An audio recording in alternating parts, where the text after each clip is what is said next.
Hey everyone, 0635 here, and today I want to show you something really cool and something really unique. So in the previous video that I uploaded today, y'all probably saw the video of the prototype slash sample Stoneman. And of course, y'all probably like, oh, what's so unique about this one? I mean, of course I heard in the voice. The voice is very unique. I've never heard one with this kind of voice, and the voice doesn't make too much sense. I kind of find it funny, but it's still pretty epic for something like this. So, a few things I want to go over before we get to this is I think this is one that was probably used at some expo or some toy fair at the time when the Stoneman was originally released. Reason I say is because it came with this flyer, but it didn't come with just one.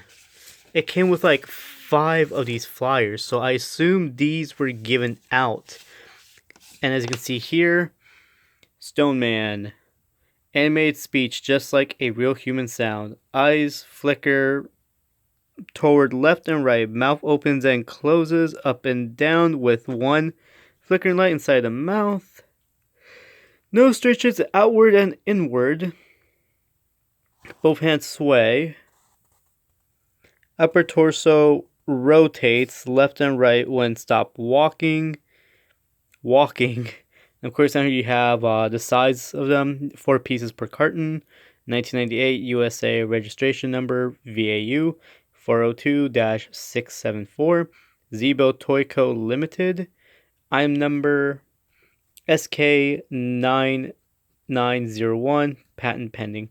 So yeah, it came with like 5 of those, which is interesting. The photo only showed 1. And of course, so let's get to the box. The box is a much more different than the traditional, Stone King that you tend to see in stores, the Metroid.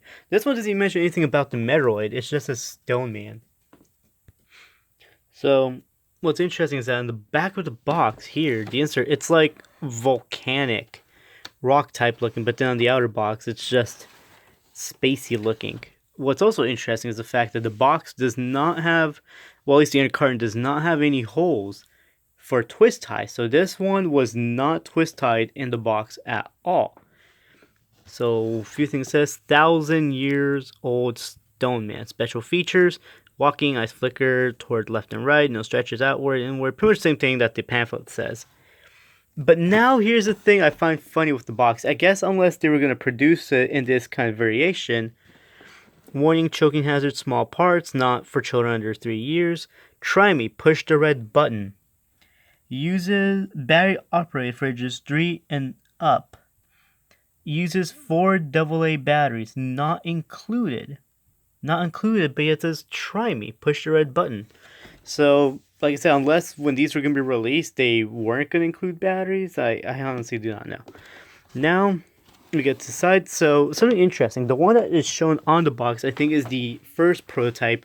This is probably the second one. And I'll explain to you why. So here we have the story. By the year 2000, well, pretty much I guess 2150 is probably the best to say it, in an unknown planet at the far corner of the universe, there lives a group of highly intelligent molars. However, because of the planet's energies and resources have virtually been exhausted, molars, born mean and aggressive, have started to invade other planets, which in turn triggered the Star War. As the next target in line, the human living on Earth has to turn to the Stone Man, soundly sleeping deep down the Earth, for help. And when the Stone Man awakens, so the story is unfolded. And of course, on the box, I am 1,000 years old. Come with me. And of course, this one here, it's a grayish color one. It's like much more grayer, like actual rock color. And the torso, I think, on this one actually moves a lot more to one side. And of course, here we see the gray one again. They do use this exact same image, I think, on the produced ones, but it's more different. But, so what pretty much makes these two identical is that over here in the battery diagram, no labeling on the switch, no button on the back of the head. And of course, in the produced ones, they have a button on the back of the head, and they're pretty much labeled. So I'll show you the robot here shortly. Of course, here. Greetings. I am Stoneman. Hooah hooah. So weird. And another interesting thing is, oops, there's no barcode or anything on the bottom, and usually on the produced one, it did have something like that. So now let's get to the robot itself. Of course, he is pretty broken right now, and fixing him is going to be a little bit tricky, which I'll explain shortly. But let me show you a quick little demo. Greetings, I'm Stoneman. I'm 1,000 years old. Come with me. So there's that, and when I turn him on, he just pretty much repeats those two phrases over and over. But it's like he has this kind of voice. He has a normal sounding voice, but and then like his pretty much his newer version, he sounds like completely like distorted, weird, and like a rock makes rock clinging noises. And then for L Man and Lion Man, they sound similar to this. So that's what I find really interesting. Now, of course, what's broken on him is the torso. I'm able to move it like freely, which I shouldn't be able to do that. But it's broken in half pretty much, but still being held together because of the middle shaft.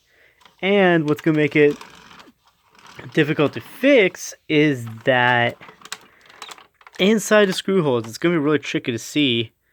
And if you look closely there, you don't see a screw at all. Not there, nor there, not even here, here, here, and not even over in these areas. You don't see the screws themselves because they have those areas blocked off. What's the whole reason behind that? I'm not too sure, but my girlfriend guesses that it's probably so anyone who went to the event to see this couldn't take it apart or anything. I'm not sure, but it could be along those lines. So how am I going to fix this? I probably have to drill through those little caps and just pry them out and then unscrew it so I can get to you though. The areas to fix this, because now here's another thing that makes this interesting. All the Zebo robots have their not the battery cover, this little cap down here that houses the gears for the legs, labeled and everything. This one,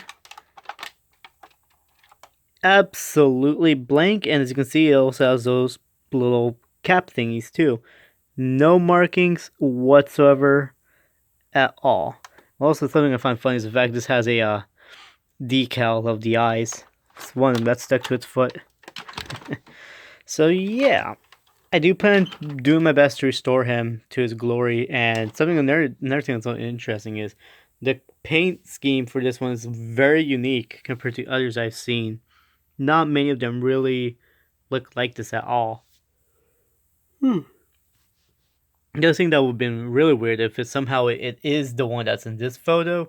It's just, aged throughout the years, which if that was the case, that would be pretty freaking crazy. But just by looking at it, it just seems like this one probably was made with like well, actually no.